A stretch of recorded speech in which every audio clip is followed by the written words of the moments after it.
Que dirá ela? Que dirá a terrível consciência, aquele espectro no meu caminho? Chamberlain, Parronida. Conta um conto apresenta, de Edgar Allan Poe, William Wilson.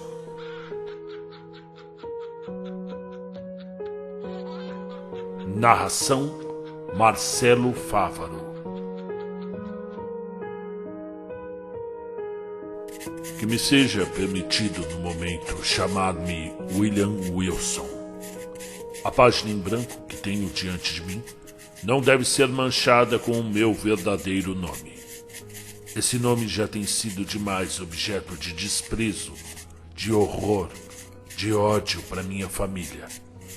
Os ventos indignados não têm divulgado, até nas mais longínquas regiões do globo, a sua incomparável infâmia? De todos os proscritos, o proscrito mais abandonado. Não estás morto para sempre a este mundo, às suas honras, suas flores e aspirações douradas? E uma nuvem densa, lúgubre e ilimitada, não pende eternamente entre tuas esperanças o céu?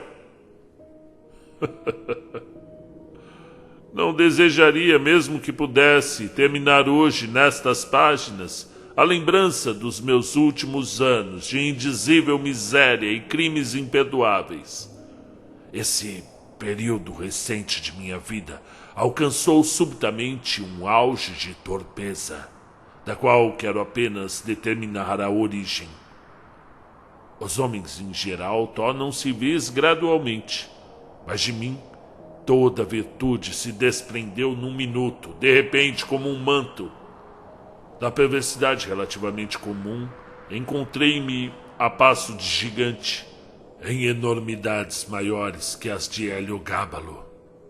Permitam-me contar o meu caso, o acidente único que me trouxe essa maldição.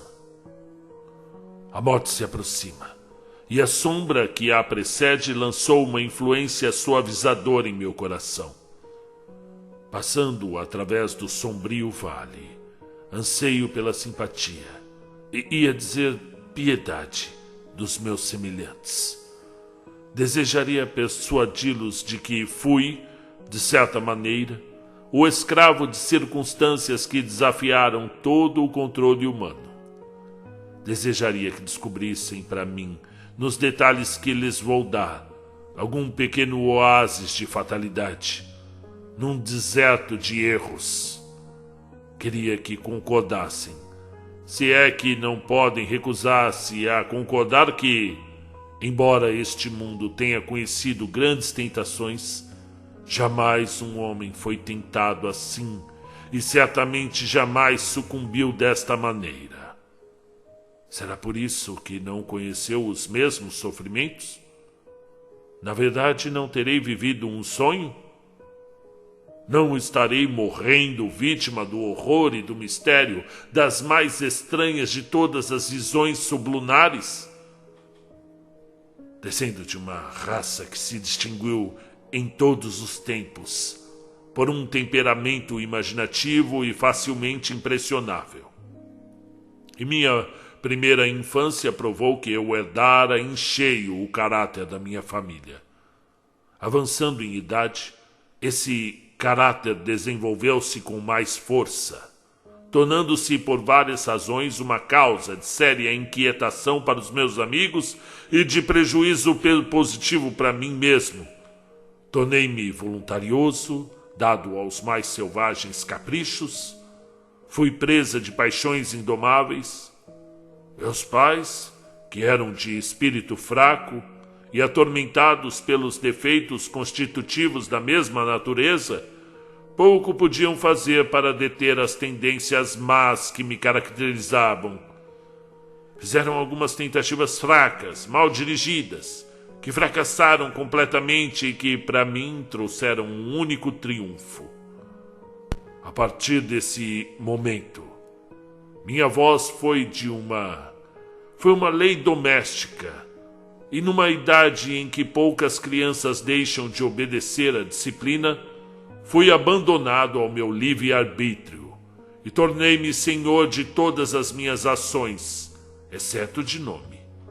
Minhas primeiras impressões da vida de estudante ligam-se a uma vasta e extravagante casa do estilo elisabetano, numa aldeia sombria da Inglaterra, decorada de numerosas árvores gigantescas e nodosas, e da qual todas as casas eram excessivamente antigas. Parecia, na verdade, um lugar de sonho. Essa velha cidade venerável, bem próxima para encantar o espírito. Mesmo neste momento, eu sinto na imaginação o estremecimento do frescor de suas avenidas profundamente sombreadas. Respiro as emanações de seus 1000 bosques e tremo ainda com uma indefinível volúpia à nota profunda e surda do sino, rompendo a cada hora com seu rugir súbito e moroso a quietude da atmosfera sombria na qual se enterrava e adormecia o campanário gótico todo denteado.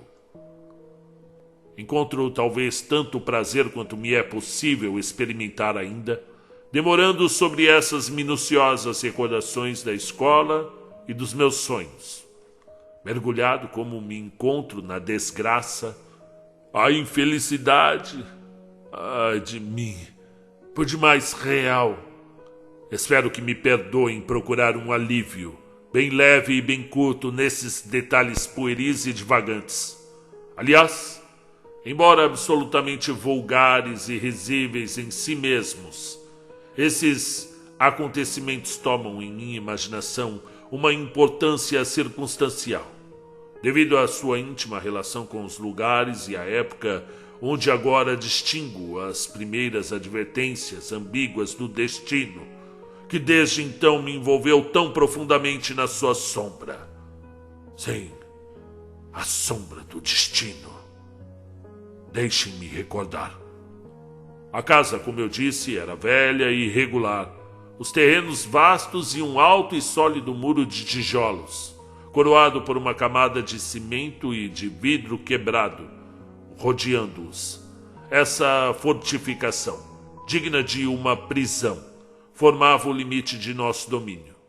Nossos olhares não iam além senão de 3 vezes por semana, uma vez a cada sábado à tarde, quando acompanhados por dois professores, tínhamos permissão para dar passeios curtos em comum, através do campo, nas imediações ali, e 2 vezes ao domingo, quando íamos com regularidade de tropas em parada, assistir aos ofícios da manhã e da tarde, no único templo da aldeia.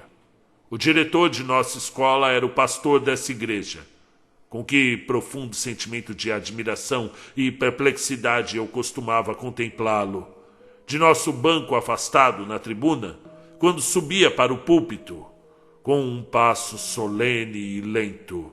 Esse personagem venerável, de rosto tão modesto e benigno, de roupa tão bem escovada e caindo de maneira impecavelmente eclesiástica, de peruca tão minuciosamente empoada, rígida, vasta, seria o mesmo homem que daqui a pouco, com o rosto irascível e a roupa manchada de rapé, fazia executar, férula em mão, as leis draconianas da escola? Gigantesco paradoxo, cuja monstruosidade exclui toda a solução. Num ângulo do muro maciço, uma severa porta ainda mais maciça, solidamente fechada, guarnecida de ferrolhos e encimada por espigões de ferro denticulados. Como eram profundos os sentimentos de terror que inspirava, nunca se abria senão para 3 saídas. Saídas e entradas periódicas de que eu já falei. E então, em cada rangido de seus gonzos potentes, encontrávamos uma plenitude de mistério. Todo um mundo de observações solenes ou de meditações ainda mais solenes. O vasto recinto era de forma irregular e dividido em várias partes, das quais 3 ou 4 das maiores constituíam o pátio do recreio. Era aplainado e recoberto por um saibro fino e duro.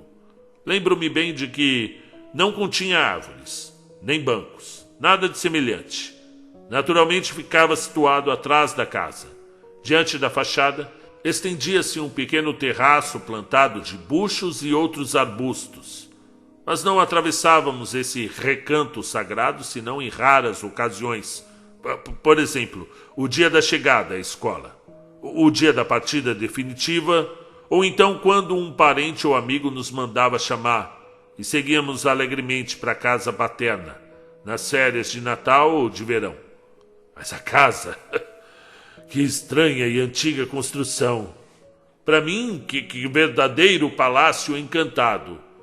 Realmente eram infindáveis os seus desvios, as suas incompreensíveis subdivisões. Era difícil dizer com certeza, a determinado momento, se nos encontrávamos no primeiro ou no segundo pavimento. De uma peça a outra tinha sempre a certeza de encontrar 2 ou 3 degraus a subir ou descer. Além disso, as subdivisões laterais eram inúmeras, inconcebíveis. Giravam de tal maneira umas sobre as outras que nossas ideias mais exatas acerca do conjunto do edifício não eram muito diferentes daquelas através das quais considerávamos o infinito. Durante os 5 anos de residência ali, nunca fui capaz de determinar com precisão em que localidade longínqua ficava situado o pequeno dormitório que me fora designado em comum com mais 18 ou 20 outros escolares. A sala de estudo era a mais vasta da escola, e eu não podia deixar de pensar, até mesmo do mundo inteiro, longuíssima, muito estreita e lugubremente baixa, com janelas em ogiva e teto de carvalho.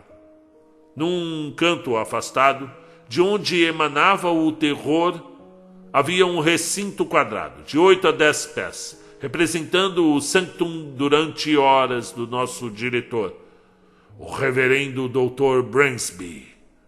Era uma sólida estrutura, de porta maciça e, a abri-la na ausência de Domini, teríamos preferido morrer da peine forte et dure.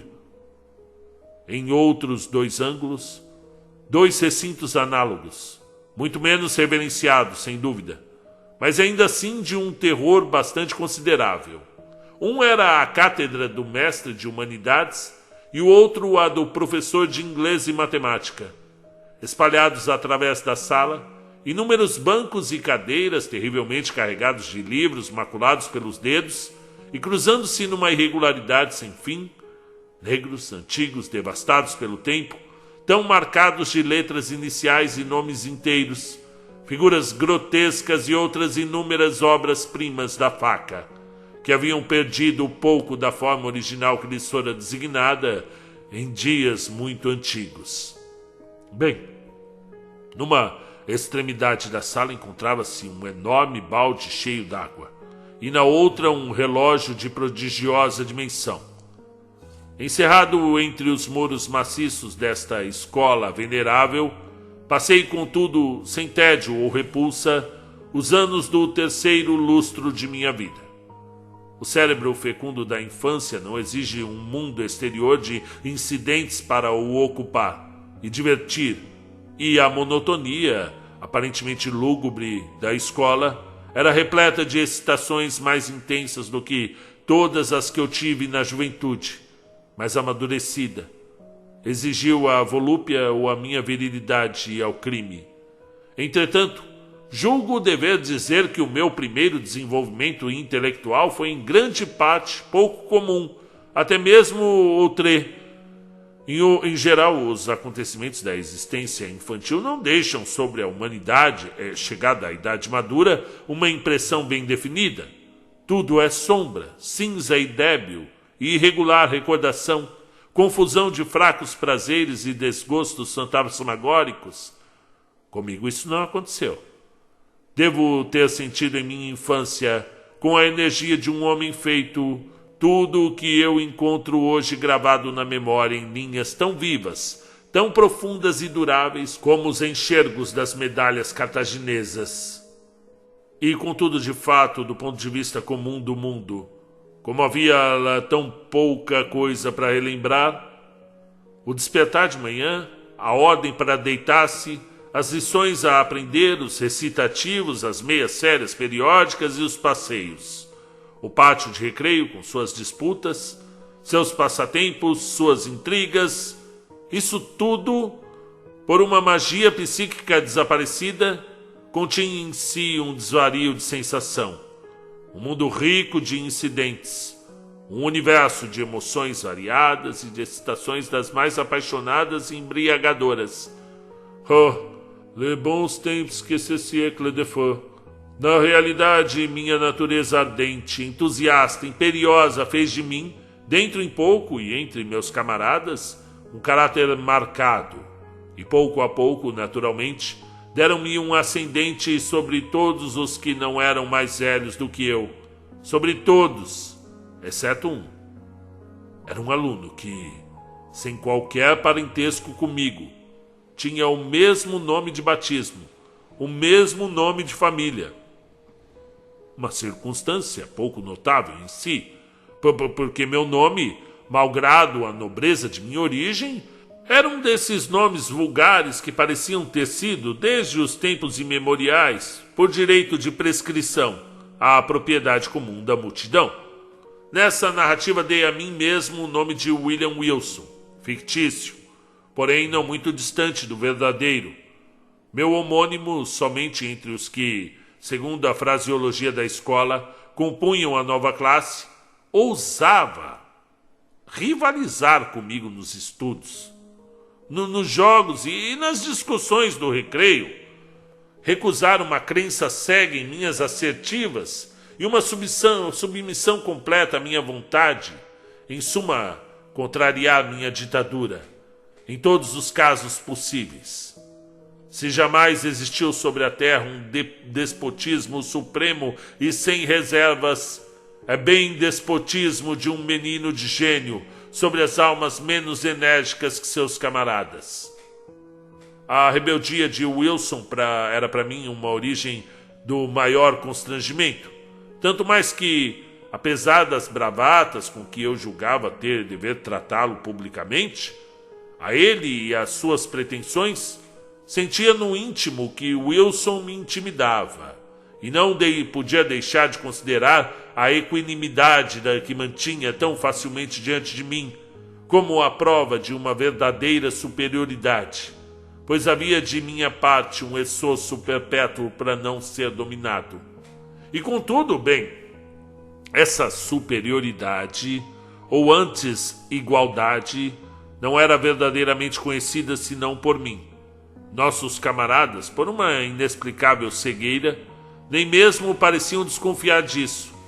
E de fato sua rivalidade, sua resistência e particularidade, sua impertinência, sua irritadiça intervenção em todos os meus desígnios não eram tão manifestas e antes confidenciais. Ele parecia igualmente desprovido da ambição que me levava a dominar e da energia apaixonada que me dava os meios para isso. Poder-se-ia crer que, nessa rivalidade, Wilson era dirigido unicamente por um desejo caprichoso, de opor-se a mim, de me espantar ou mortificar. Se bem que houvesse casos em que eu não podia deixar de notar, com um sentimento confuso, de surpresa, humilhação e cólera, que ele punha em seus ultrajes, suas impertinências e contradições certos ares de afetuosidade, dos mais intempestivos e, sem dúvida, mais desagradáveis do mundo. Eu não podia compreender uma conduta tão estranha senão supondo-a o resultado de uma suficiência perfeita, permitindo-se o tom vulgar da condescendência e da proteção. E talvez fosse por esse último traço na conduta de Wilson, acrescido da nossa homonímia e o fato puramente acidental de nossa entrada simultânea na escola, que todos entre nossos condiscípulos das classes superiores acreditavam que éramos irmãos. Habitualmente, esses estudantes não se informaram com muita exatidão quanto aos assuntos dos mais jovens. Eu já disse antes, ou deveria tê-lo dito, que Wilson não era nem em grau afastado parente da minha família. Mas de certo, se soube, e talvez se fôssemos irmãos, teríamos sido gêmeos. Pouco depois de ter deixado a escola do Dr. Bransby, soube por acaso que o meu homônimo, o William Wilson, que estudava comigo, nascera em 19 de janeiro de 1813. Coincidência bastante notável, sendo esse dia, precisamente esse dia, o do meu nascimento. Pode parecer estranho que, malgrado a contínua ansiedade que me causava a rivalidade de Wilson e o seu insuportável espírito de contradição, eu não era levado a odiá-lo completamente. Sem dúvida, todos os dias tínhamos uma briga, na qual, concedendo-me publicamente os louros da vitória, ele conseguia, de certa maneira, fazer-me sentir que eu não os merecera. E, contudo, um sentimento de orgulho de minha parte e uma verdadeira dignidade da dele nos mantinham sempre em termos de estrita cortesia. Apesar de haver muitos pontos de forte identidade em nosso caráter que faziam despertar em mim o desejo, reprimido talvez pela nossa posição, de transformar aquilo em amizade. Na verdade, era difícil definir, ou mesmo descrever meus verdadeiros sentimentos para com ele. Formavam um amálgama extravagante e heterogêneo, uma animosidade petulante que não era ainda ódio, estima, ainda mais respeito, uma parte boa de temor e uma imensa e inquieta curiosidade. É supérfluo acrescentar para o moralista que o Wilson e eu éramos os mais inseparáveis camaradas. Foram de certo a anomalia e a ambiguidade de nossas relações que jogaram todos os meus ataques contra ele, e francos e dissimulados eram numerosos, moldados de ironia ou de troça. A zombaria que não causa também excelentes feridas? Em vez de uma hostilidade mais séria e mais determinada, porém meus esforços nesse ponto não obtinham regularmente um triunfo perfeito, mesmo quando os planos eram mais engenhosamente maquinados. É que o meu homônimo tinha em seu caráter muito dessa austeridade plena de reserva e de calma que, mesmo deliciando com uma pungência de próprias zombarias, nunca mostra o calcanhar de Aquiles e foge absolutamente ao ridículo. Não podia assim encontrar nele senão um ponto vulnerável. Era constituído por um detalhe físico que, vindo talvez de uma enfermidade de seu organismo, teria sido poupado por algum outro antagonista menos encarniçado do que eu. O meu rival tinha no aparelho vocal uma fraqueza que o impedia de jamais erguer a voz acima de um sussurro muito baixo. E eu não deixava de tirar nessa imperfeição toda a pobre vantagem que estava ao meu poder. E várias eram as represálias de Wilson. Tinha particularmente esse gênero de malícia que me perturbava de maneira intolerável. Como tivera no início a sagacidade de descobrir que uma coisa tão insignificantemente podia mortificar-me. Eis uma questão que jamais pude resolver, mas assim que a descobriu, habitualmente me atormentava com isso. Sempre sentira aversão por um infeliz, meu infeliz nome de família tão deselegante, e por meu prenome tão vulgar ou mesmo absolutamente plebeu. Essas sílabas eram um veneno para os meus ouvidos quando, no dia de minha chegada, apresentou-me na escola um segundo William Wilson. Odiei-o pelo fato de ter esse nome e por ser também um tanto quanto estranho. Um estranho que seria a causa de sua dupla repetição, que estaria permanentemente em minha pequena presença e cujas atividades, na rotina da vida do colégio, seriam muitas vezes e inevitavelmente confundidas com as minhas. devido a essa detestável coincidência. O sentimento de irritação criado por esse acidente tornou-se mais vivo a cada circunstância que tendia a focalizar toda a semelhança moral entre meu rival e mim. Não havia notado ainda senão o fato extraordinário de sermos da mesma idade, mas via agora que éramos da mesma altura e havia uma semelhança singular em nossa fisionomia e nossas feições. Exasperava-me igualmente o rumor que corria sobre o nosso parentesco, e a que geralmente se dava crédito nas classes superiores. Numa palavra, nada poderia causar-me preocupação mais séria, embora eu ocultasse com maior cuidado todo sintoma dessa perturbação, do que uma alusão qualquer à semelhança entre nós, em relação ao espírito, à pessoa ou ao nascimento. Mas, na verdade, não tinha razão alguma para acreditar que essa semelhança, extenuando o fato do parentesco e de tudo que o próprio Wilson sabia ver, tivesse jamais sido assunto de comentários, ou mesmo notada por nossos camaradas de classe. Que ele a observasse em todos os sentidos, e com tanta atenção quanto eu próprio era evidente, mas que tivesse podido descobrir em tais circunstâncias uma mina tão rica de contrariedades. Não o posso atribuir, como já disse, senão à sua penetração mais do que comum. Wilson dava-me a réplica com uma perfeita imitação de mim mesmo, gestos e palavras, e representava admiravelmente o seu papel. Meu traje era coisa fácil de copiar. Meu andar, minha atitude geral, ele fizera seus sem dificuldade, e com despeito de seu defeito constitutivo, nem mesmo minha voz lhe havia escapado. E naturalmente não tentava os tons elevados, mas a clave era idêntica e a sua voz, apesar de falar baixo, transformou-se em perfeito eco da minha.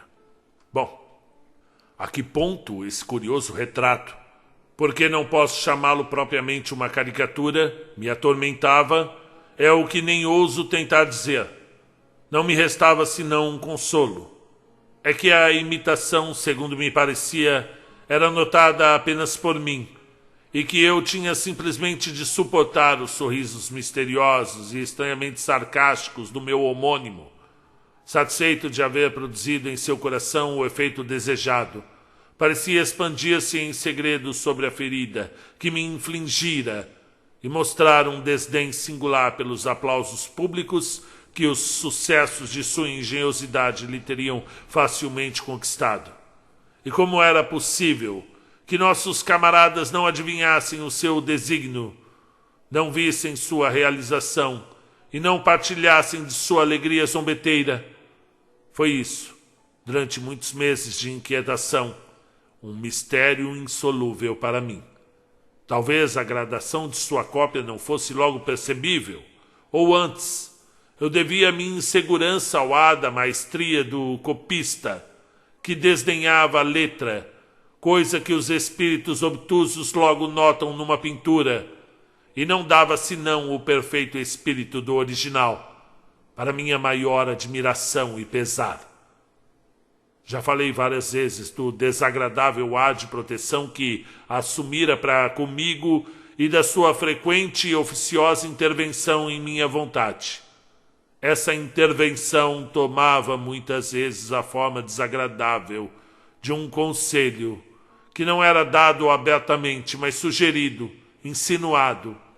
Eu o recebia com uma repugnância que crescia com os anos.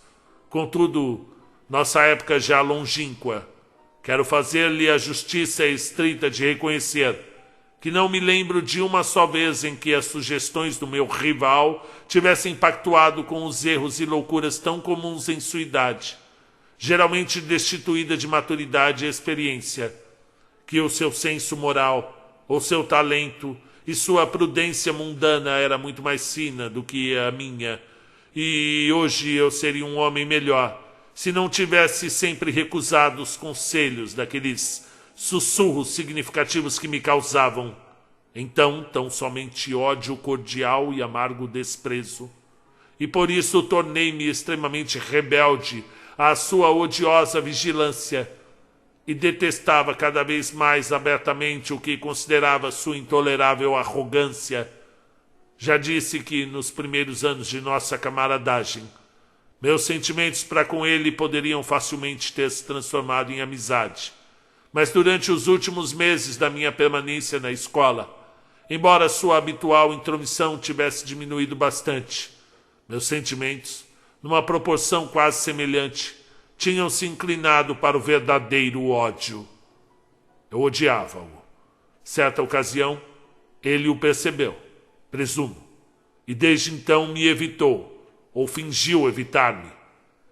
Foi pouco mais ou menos na mesma época, se não me falha a memória, numa discussão violenta que tivemos, na qual ele perdeu sua reserva habitual e falava e agia com um desembaraço bem diferente à sua natureza, que descobri, ou imaginei descobrir em seu tom, sua atitude, enfim, no seu aspecto em geral, algo que a princípio me fez estremecer e depois me interessou profundamente, trazendo-me ao espírito visões obscuras de minha primeira infância, lembranças estranhas, confusas, precipitadas, de um tempo no qual minha memória não nascera ainda.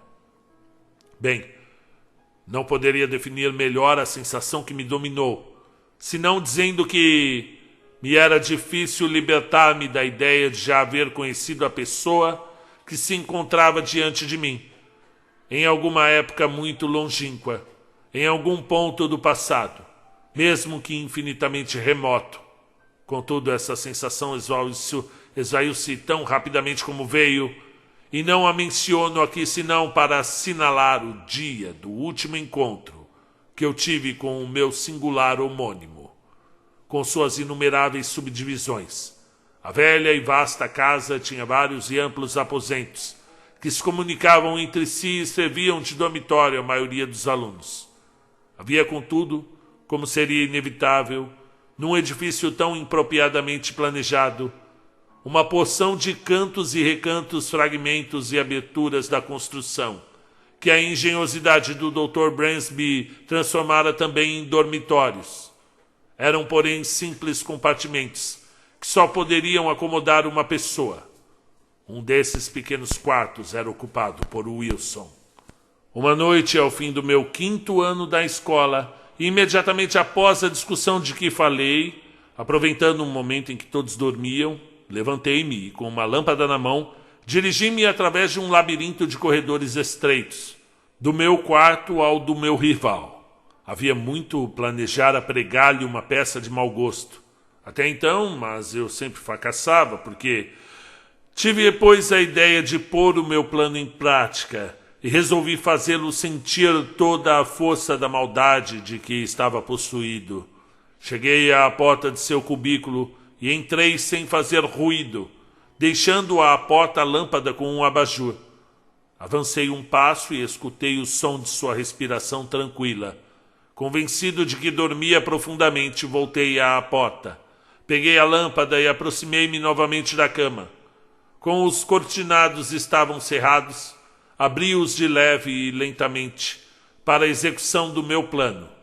Mas uma luz viva caiu em cheio sobre o adormecido, e ao mesmo tempo meus olhos se detiveram sobre sua fisionomia.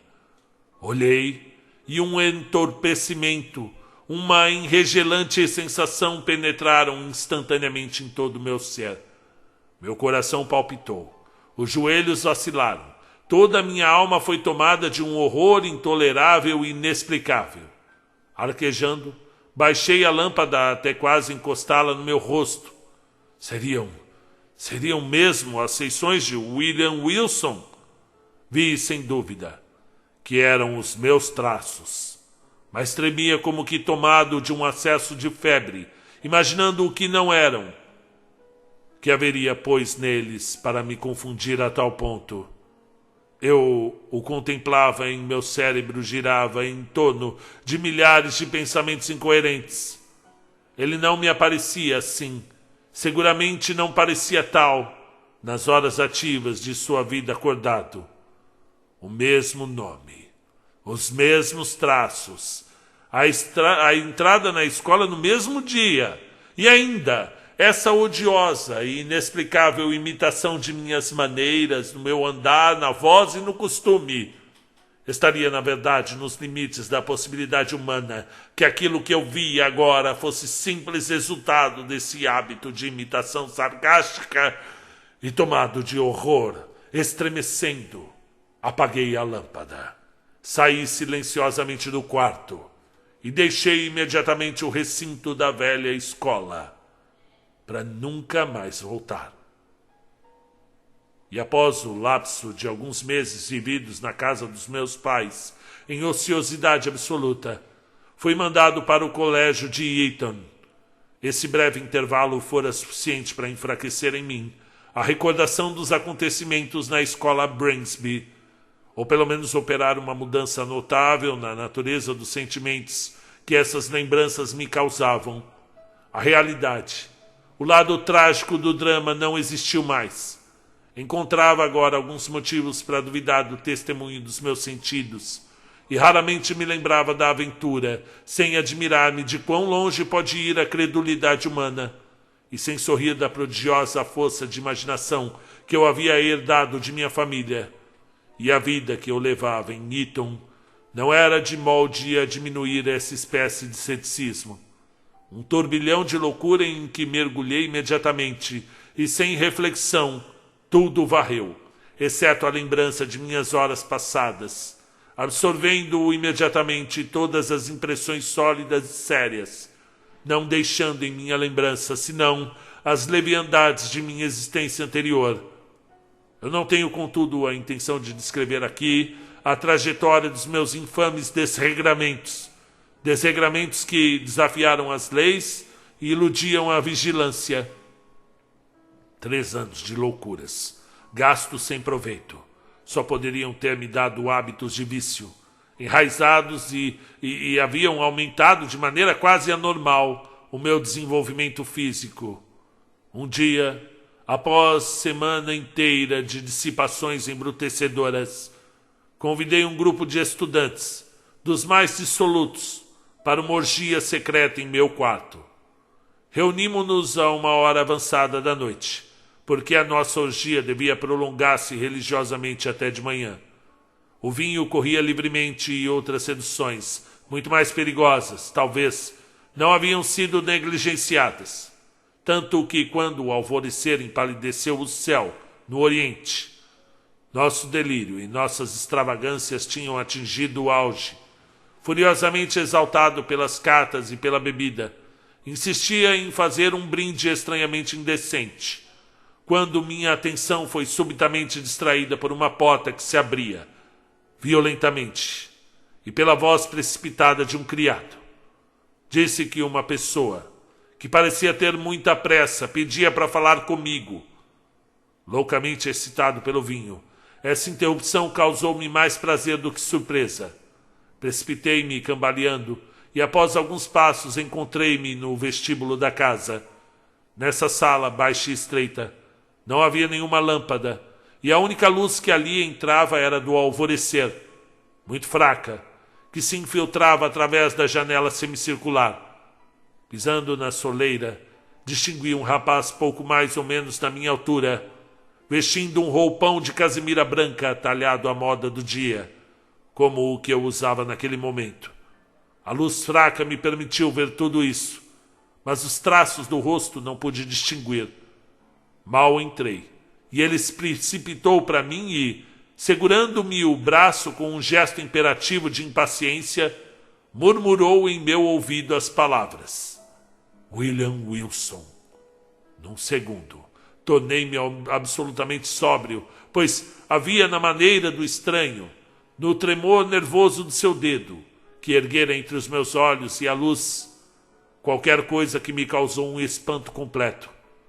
Não era isso o que me emocionara de maneira tão violenta, e sim a importância, a solenidade da admoestação contida na palavra singular, baixa, sibilante e, acima de tudo, o caráter, o tom, a clave dessas poucas sílabas, simples, familiares e, contudo, misteriosamente sussurradas, que vieram com 1000 recordações acumuladas de tantos dias passados, abater-se em minha alma como uma descarga elétrica.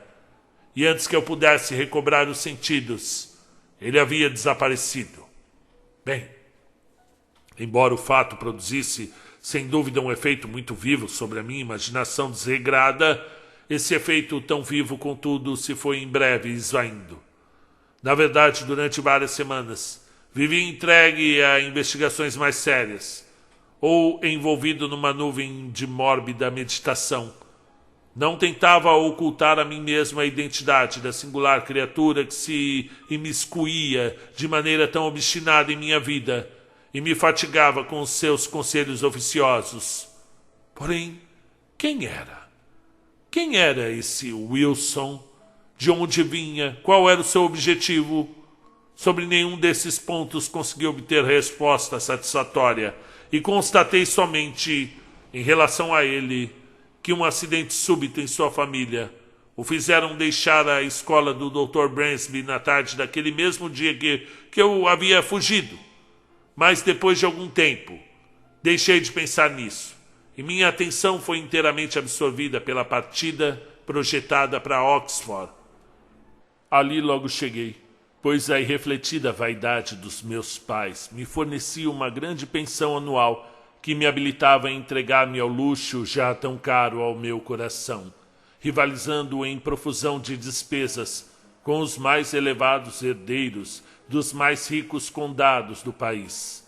Excitado ao vício por tais recursos, meu temperamento natural irrompeu com redobrado ardor e espezinhei mesmo as comuns restrições da decência na loucura, na louca paixão de minhas orgias. Mas seria absurdo narrar em pormenores as minhas extravagâncias. Bastará dizer que, em dissipações, ultrapassei Herodes e que, dando nome a uma multidão de novas loucuras, acrescentei um apêndice nada curto ao longo catálogo dos vícios, então habituais na mais dissoluta universidade da Europa.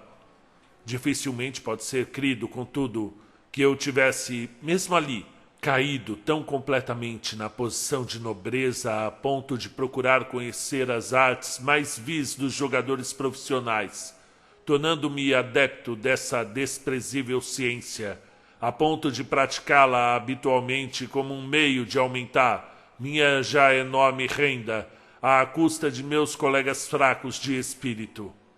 Tal sucedeu que, não obstante, e a própria enormidade desse atentado contra todos os sentimentos viris e probos evidenciava, fora de dúvida, a principal, se não a única, razão de ser ele cometido.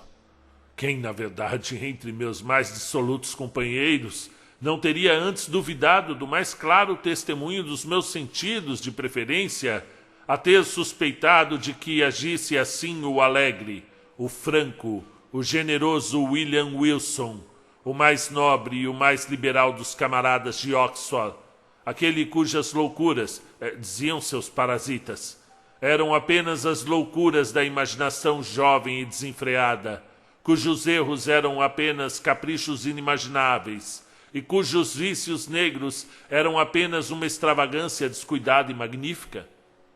Fazia 2 anos que eu me ocupava desse modo, com amplo sucesso, quando chegou à universidade um jovem, parvenu da nobreza, Lendenin, rico, dizia-se como Herodes Ático, e de riqueza adquirida com igual facilidade.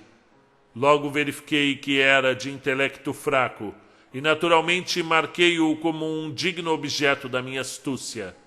Frequentemente levei-o a jogar, e fiz com que ele ganhasse, de acordo com a arte usual dos jogadores profissionais, somas consideráveis para, de modo eficiente, prendê-lo em minha teia.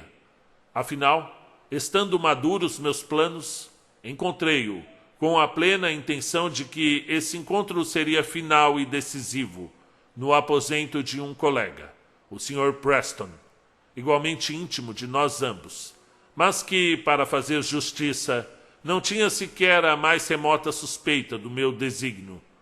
Para dar ao caso melhor colorido, consegui reunir um grupo de 8 ou 10 e tive o mais estrito cuidado em que o aparecimento de cartas de baralho fosse acidental, originando-se da proposta de minha própria vítima em vista. Para ser breve sobre tão vil tópico, nenhuma das baixas espertezas tão habituais em ocasiões similares foi omitida. E é mesmo motivo de admiração haver tantas pessoas ainda tão tolas para cair como suas vítimas. Prolongamos a vigília pela noite adentro, e afinal efetivei a manobra. A manobra de deixar Glendinning como meu único antagonista.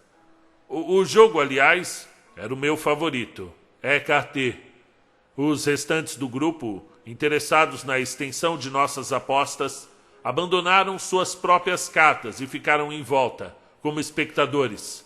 O Paveni, que fora induzido por meus artifícios no primeiro período da noite a beber abundantemente, agora baralhava, cortava ou jogava com estranho nervosismo de maneiras, para o qual sua embriaguez, pensava eu, podia parcialmente, mas não inteiramente, servir de explicação. Em período muito curto ele se tornara meu devedor de uma grande soma, e então, tendo tomado um trago avultado de vinho do Porto, fez precisamente o que eu estivera friamente prevendo. Propôs dobrar a nossa já extravagante parada. Com bem fingida mostra de relutância, e não sem que minhas repetidas recusas o levassem a amargar palavras que deram um tom de desafio ao meu consentimento, aceitei afinal. O resultado, naturalmente, apenas demonstrou quanto a presa estava em minha teia. Em menos de uma hora, ele quadruplicara sua dívida. Desde algum tempo, seu rosto perdera a tintura álacre que lhe dava o vinho. Agora, porém, para o meu espanto, percebi que ele se tornava de um pallor verdadeiramente horrível.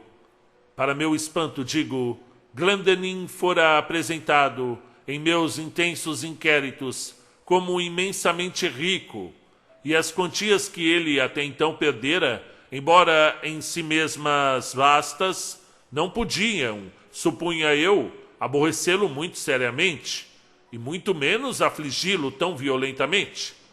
A ideia de que ele estava perturbado pelo vinho que acabara de tragar foi a que mais prontamente se me apresentou, e mais para defender meu próprio caráter aos olhos dos meus companheiros, do que por qualquer motivo menos interesseiro, eu estava a ponto de insistir peremptoriamente para cessarmos o jogo, quando certas expressões saídas dentre o grupo junto de mim e uma exclamação demonstrativa de extremo desespero da parte de Glendinning deram-me a compreender que eu causara sua ruína total, sob circunstâncias que, tornando-o um motivo de piedade para todos, deveriam tê-lo protegido dos malefícios mesmo de um demônio. Qual podia ter sido então a minha conduta é difícil dizer. A lastimável situação de minha vítima atirara sobretudo um ar de embaraçosa tristeza. Durante alguns momentos foi mantido um profundo silêncio, durante o qual eu não podia deixar de sentir minhas faces formigarem sob os numerosos olhares queimantes de desprezo ou reprovação que me lançavam os menos empedernidos do grupo. Confessarei mesmo que um intolerável peso de angústia foi retirado por breves instantes do meu peito pela súbita e extraordinária interrupção que se seguiu.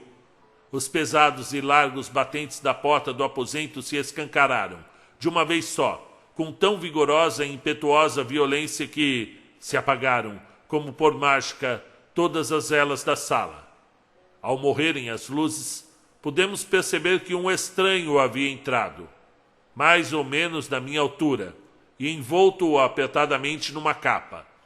A escuridão, porém, não era total, e podíamos apenas sentir que ele estava entre nós. Antes que qualquer um de nós pudesse refazer-se do extremo espanto em que aquela violência nos tinha lançado a todos, ouvimos a voz do intruso. "Cavalheiros", disse ele num sussurro baixo, distinto e inesquecível, que me fez estremecer até a medula dos ossos. "Cavalheiros, Peço desculpas deste meu modo de proceder, porque assim, agindo, estou cumprindo um dever. Não estais, sem dúvida, informados do verdadeiro caráter da pessoa que esta noite ganhou no EKT uma sombra enorme de Lord Glendinning. Eu vou, pois, propor-vos um plano expedito e decisivo de obterdes essa informação. Verdadeiramente necessária, claro. Tende a bondade de examinar, à vontade, o forro do punho de sua manga esquerda e os vários pacotinhos que podem ser achados nos bolsos, um tanto vastos de seu roupão bodado. Enquanto ele falava, tão profundo era o silêncio que se poderia ouvir um alfinete cair no soalho. Ao terminar, partiu sem demora, e tão violentamente como havia entrado. Poderei eu descrever as minhas sensações? Devo dizer que senti todos os horrores dos danados? Por certo, tinha eu muito pouco tempo para refletir. Muitas mãos me agarraram brutalmente, no mesmo instante, e reacenderam-se logo em seguida as luzes. Seguiu-se uma busca.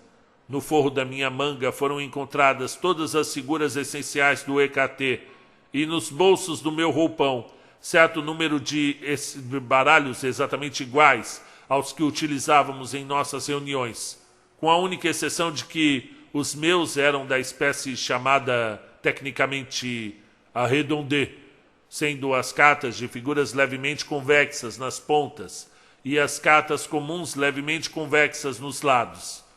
Com essa disposição, o ingênuo que corta, como de costume, ao comprido no baralho invariavelmente elevado a cotar dando a figura ao seu parceiro, ao passo que o jogador profissional, cortando na largura, com toda a certeza nada cotará para sua vítima que possa servir de vantagem no desenrolar do jogo.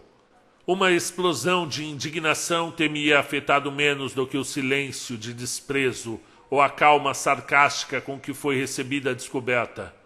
Sr. Wilson, disse o dono da casa, abaixando-se para apanhar de sob os seus pés uma capa extremamente luxuosa de peles raras. Sr. Wilson, isto lhe pertence. O tempo estava frio e, ao deixar meu próprio quarto, lançara uma capa sobre o meu roupão, desfazendo-me dela ao chegar ao teatro do jogo. Presumo que seja supérfluo, e olhou as dobras da capa com um sorriso amargo. Procurar aqui qualquer outra prova a mais de sua habilidade. Na verdade, já chega, e bastante. O senhor reconhecerá a necessidade, assim o espero, de abandonar Oxford, e de qualquer modo, de abandonar instantaneamente a minha casa. Envelhecido, humilhado até o pó, como então estava, é provável que eu pudesse ter me vingado naquela mortificante linguagem com uma imediata violência pessoal, não tivesse sido toda a minha atenção no momento detida por um fato do mais impressionante caráter.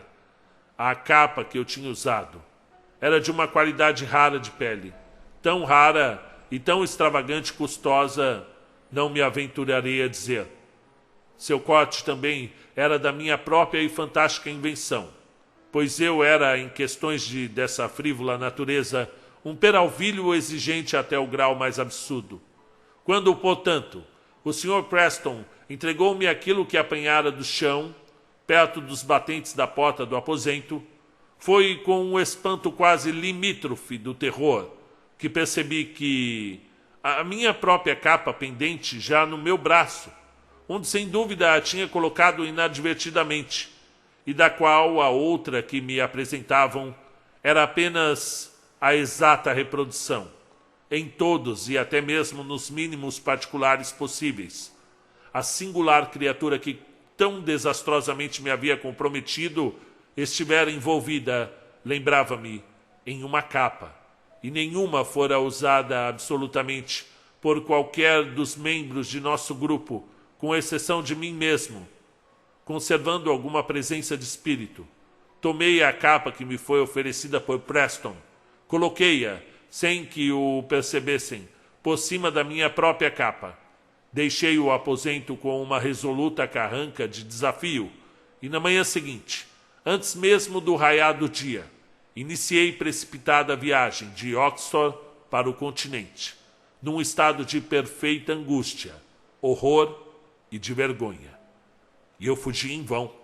A minha má sorte me perseguiu, como se em triunfo, e mostrou realmente que a ação de seu misterioso domínio tinha começado. Mal eu tinha posto o pé em Paris, já possuía a prova evidente do detestável interesse tomado por aquele Wilson ao meu respeito. Anos passavam, sem que eu experimentasse alívio algum. Canalha!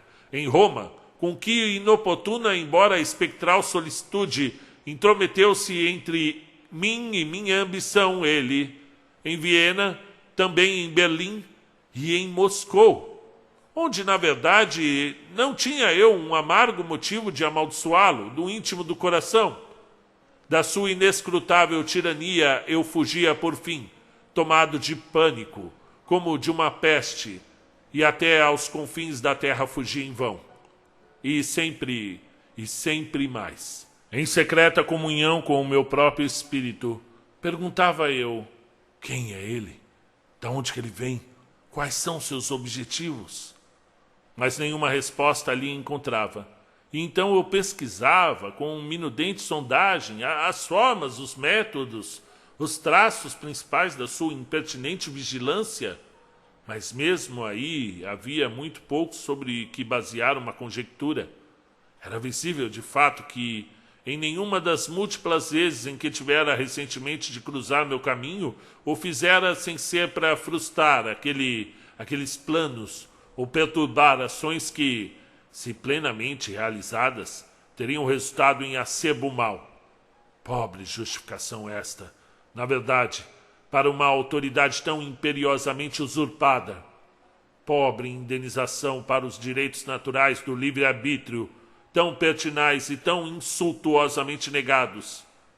Fora também forçado a notar que o meu carrasco, durante longo período de tempo, enquanto escrupulosamente, com miraculosa habilidade, mantinha seu capricho de uma identidade de traje comigo, tinha-se arranjado de tal maneira, em todas as ocasiões em que interferira com a minha vontade, que eu não vira, em momento algum, as feições do seu rosto.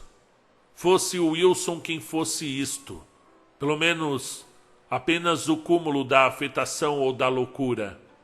Podia ele por um instante ter suposto que no meu admoestador de Eton, no destruidor de minha honra em Oxford, naquele que frustrou minha ambição em Roma, minha vingança em Paris, meu apaixonado amor em Nápoles, ou aquilo que ele falsamente denominou de minha avareza no Egito, que naquele meu arqui-inimigo e diabólico gênio eu deixaria de reconhecer o William Wilson de meus dias de colégio, o xará, o companheiro, o rival, o odiado, o temido rival do colégio do Dr. Bransby.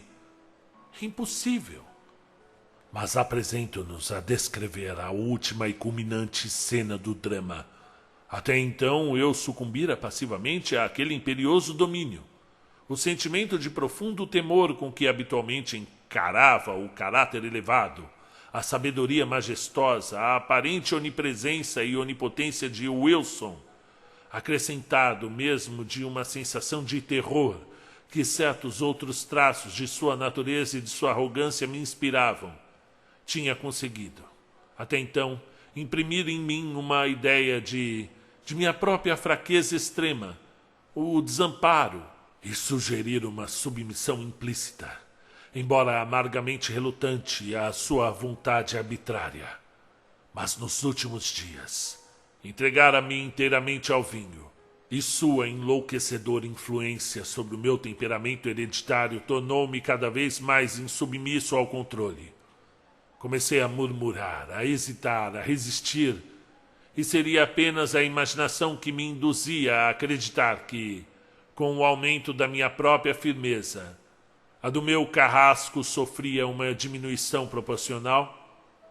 Fosse como fosse, então, a sentir o bafejo de uma esperança e por fim nutri em meus pensamentos secretos uma resolução desesperada e austera de que não me submeteria por mais tempo àquela escravidão. Foi em Roma, durante o carnaval de 1800 e alguma coisa. Assistia eu um baile de máscaras no palácio do napolitano Duque de Broglio. Eu me entregara, mais livremente do que de costume, aos excessos do vinho. E agora a sufocante atmosfera das salas apinhadas irritava-me insuportavelmente. A dificuldade também em abrir caminho através dos grupos compactos contribuía não pouco para exasperar meu gênio, porque eu estava ansioso à procura, permiti que não vos diga com que indigna intenção, da jovem, da alegre, da bela mulher do velho e caduco de Broglio. Com uma confiança igualmente inescrupulosa, ela me havia previamente revelado o segredo da fantasia com que estaria trajada, e agora, tendo-a vislumbrado, apressava-me em abrir caminho até ela. Nesse momento, uma mão pousar levemente sobre o meu ombro, e ouvi aquele lembrado, aquele baixo e maldito sussurro dentro do meu ouvido. Num total frenesi de cólera, voltei-me imediatamente para quem assim me interrompera e agarrei-o violentamente pelo pescoço. Trajava ele, como eu havia esperado, uma roupa inteiramente igual à minha. Trazia uma capa espanhola de veludo azul, cingida em torno da cintura por um cinturão escarlate, que sustentava um florete. Uma máscara de seda preta encobria-lhe inteiramente o rosto. Canalha, disse eu, numa voz rouca de raiva, ao passo que cada sílaba que eu pronunciava parecia alimentar cada vez mais a minha fúria. Canalha, impostor, maldito vilão, não mais você me perseguirá como um cão até a morte. Siga-me, ou eu o atravessarei aqui mesmo com esse florete. E rompi caminho para fora da sala de baile, até uma pequena antecâmara ao lado, arrastando-o irresistivelmente comigo. Depois de entrar, atirei-o furiosamente para longe. Ele bateu de encontro à parede, enquanto eu fechava a porta com uma praga e lhe ordenava que puxasse a arma. Ele hesitou, mas apenas um instante depois, com um leve suspiro, puxou-a em silêncio e pôs-se em guarda. A luta foi deveras curta. Eu estava frenético no paroxismo da excitação selvagem e sentia no meu simples braço a energia e a potência de uma multidão. Em poucos segundos obriguei-o, só pela força, a encostar-se ao entablamento da parede, e assim, tendo-o à mercê, mergulhei minha espada, com bruta ferocidade e repetidamente em seu peito. Naquele instante, alguém tentou abrir a porta. Apressei-me em evitar uma intromissão, e em seguida, voltei imediatamente para o meu antagonista moribundo. Mas que língua humana pode adequadamente retratar aquele espanto, aquele horror que de mim se apossou diante do espetáculo que então se apresentou à minha vista? Curto instante em que desviei meus olhos tinha sido o suficiente para produzir, ao que parecia, uma mudança positiva na disposição. Na parte mais alta ou mais distante do quarto, um grande espelho. Assim, a princípio, me pareceu na confusão em que eu me achava. Erguia-se agora ali, onde nada fora visto antes, e como eu caminhasse para ele no auge do terror, minha própria imagem. Mas com as feições lívidas e manchadas de sangue, adiantava-se ao meu encontro, com um andar fraco e cambaleante. E assim parecia, digo eu, mas não era. Era o meu adversário. Era Wilson, que então se erguia diante de mim nos estertores de sua agonia. Sua máscara e sua capa jaziam ali ao chão, onde ele as havia lançado. Nenhum fio em todo o seu vestuário, nenhuma linha em todas as acentuadas singulares feições de seu rosto que não fossem mesmo na mais absoluta identidade os meus próprios. Era o Wilson, mas ele falava não mais num sussurro, e eu podia imaginar que era eu próprio quem estava falando, enquanto ele dizia: venceste, e eu me rendo. Contudo, de agora por diante, tu também estás morto. Estás morto para o mundo, morto para o céu e para a esperança. Em mim tu vivias, e na minha morte, vê por esta imagem, que é a tua própria imagem, quão completamente assassinaste a ti mesmo. E fim do conto.